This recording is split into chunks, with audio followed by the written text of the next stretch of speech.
အားလုံးပဲမင်္ဂလာပါရှင်ဒီနေ့ကတော့ကလေးတွေရောလူကြီးတွေပါကြိုက်တဲ့အုတ်တီကြက်ဥလေးလေးလှူစားဖြစ်လို့လူနီးလေးကိုလာမျှဝေပေးတာဖြစ်ပါတယ်ရှင်လုံနီးလေးကအရန်ကိုလွယ်ကူတာမို့ဗီဒီယိုလေးကိုအဆုံးထိလိုက်ကြည့်ပေးကြပါဦးနော်အုတ်တီကြက်ဥလေးလို့ဖို့အတွက်အုတ်တီ6တလို့ရဲ့တဝက်ကိုလာချစ်ထားပေးလိုက်ပါတယ်ရှင်ပြီးရင်တော့နွားနို့ဆမ်းမုံနဲ့ကြက်ဥ6လို့လဲလိုပါမယ်နော်ပါဝင်ပစ္စည်းအားလို့အစစ်သစ်ဖြစ်ပြီးဆိုရင်တော့ဆမ်မုတ်ထမင်းစားစော6စောကိုစကားလေးနဲ့စိတ်ချထားပေးလိုက်ပါမယ်။ဆမ်မုတ်ထမင်းစားစော6စောက62ဂရမ်လောက်ရှိပါတယ်ရှင်။ပြီးရင်တော့ကြက်ဥတွေဖောက်ထည့်ပြီးအားလုံးနှက်သွားအောင်ရုံးဝေထားပေးလိုက်ပါမယ်နော်။ကြက်ဥကိုကြတော့လေ၄လုံးတစ်ကြိမ်2လုံးတစ်ကြိမ်ခွဲထည့်လို့ရတယ်လို့အားလုံးတစ်ခါတည်းထည့်မယ်ဆိုလဲရပါတယ်နော်။ကျွန်မကတော့မှွေရလွယ်အောင်ဆိုပြီးတော့2ကြိမ်ခွဲထည့်လိုက်တာပါရှင်။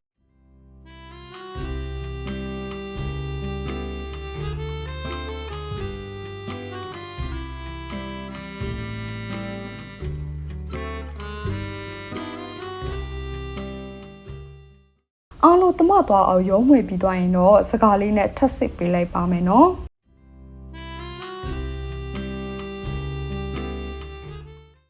စကားမှာကြံခဲ့တဲ့အခဲလေးတွေကိုတော့အလီလွဲ့မဖြစ်ရအောင်လို့ဇွန်းလေးနဲ့အခုလိုမျိုးဖိချထားပေးလိုက်ပါမယ်နော်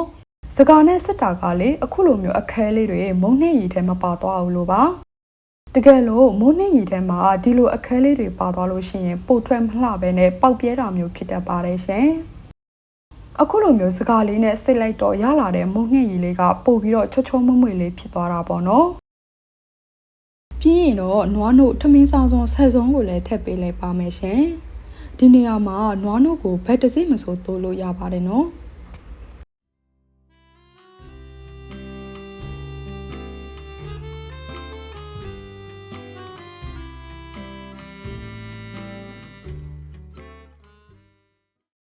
မုံနှင်းရည်လေးအစစ်သစ်ဖြစ်ပြီးဆိုရင်တော့ခုနကအစစ်သစ်ချစ်ထားတဲ့အုတ်တီ6ဖက်လေးတွေကိုတခြားသုံးစောနဲ့စားလက်ဖက်ရည်စောတဝဲလောက်ထည့်ပြီးတော့မီအေးအေးလေးနဲ့လှလှထားပေးလိုက်ပါမယ်နော်အုတ်တီတလို့ရဲ့တဝက်ကိုချစ်လိုက်တာကလေအုတ်ဖက်240ဂရမ်လောက်ရပါတယ်ဒီနေရာမှာစားကိုမဖြစ်မနေလေးထည့်ပေးပါနော်စားပါမှာသူ့ရဲ့အရသာလေးကပို့ပြီးတော့စားလို့ကောင်းပါပါရှင်မီးအေးလေးနဲ့လှော်သွားပေးလိုက်တာအုတ်ဖက်အယောင်လေးတွေကအညိုရောင်လေးတွေဖြစ်လာပြီးဆိုရင်လေမီးပိတ်ပြီးတော့ခွက်လေးတစ်လုံးထဲကိုပျောက်ထည့်ထားပေးလိုက်ပါမယ်ကဲအားလုံးအဆင်သင့်ဖြစ်ပြီးဆိုရင်တော့အုတ်တီကြက်ဥလေးစားလို့ရပါပြီရှင်အရင်ဆုံးမုံနှင်းရည်လေးကိုအိုးပေါ်မှာအခုလိုလေးတင်ပေးလိုက်ပါမယ်နော်ဒီနေရာမှာလေမုတ်ရဲ့အရွယ်စားကိုကြတော့ကိုယ်စိတ်ကြိုက်အသေးအကြီးလို့ရပါတယ်နော်မုတ်သားလေးကချက်လာပြီဆိုရင်တော့အုတ်ဖက်လေးတွေကိုထည့်ပြီးအခုလိုလေးလေးသွားပေးလိုက်လို့ရှိရင်ကျမတို့ရဲ့အုတ်တီကြက်ဥလေးမို့လေးရပါပြီရှင်ဒီမိုးကိုလုပ်တဲ့အချိန်မှာလေမီးဖို့ပေါ်မှုတည်ပြီးတော့မီးအားအရမ်းမပြင်းအောင်တော့ဂရုစိုက်ပေးရပါမယ်နော်ကြတဲ့မုံနှင်းရည်လေးတွေကိုလည်းအခုလိုလေးတိုက်လုပ်သွားပေးလိုက်ပါမယ်ရှင်ဗီဒီယိုရှင်ထဲမှာဆိုလို့2ခုပဲလုပ်ပြထားပါတယ်နော်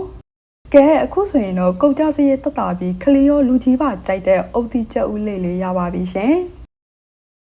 ဒီမို့လေးအားဆိုရင်မနက်ခင်းမှာကော်ဖီတို့အိုဗာတင်ထိုးနဲ့လည်းတွဲတောက်လို့ကောင်းတယ်ပေါ့နော်အုတ်တီကြက်ဥလေးလို့ဖို့စဉ်းစားနေတဲ့သူတွေအတွက်ဒီနည်းလေးကအသုံးဝင်မယ်လို့မျှော်လင့်ပါတယ်ကျမရဲ့ဗီဒီယိုလေးကိုအဆုံးထိကြည့်ပေးခဲ့တဲ့အတွက်အားလုံးကိုကျေးဇူးတင်ပါတယ်ရှင်နောက်ဗီဒီယိုတွေမှာပြန်တွေ့ကြမယ်နော်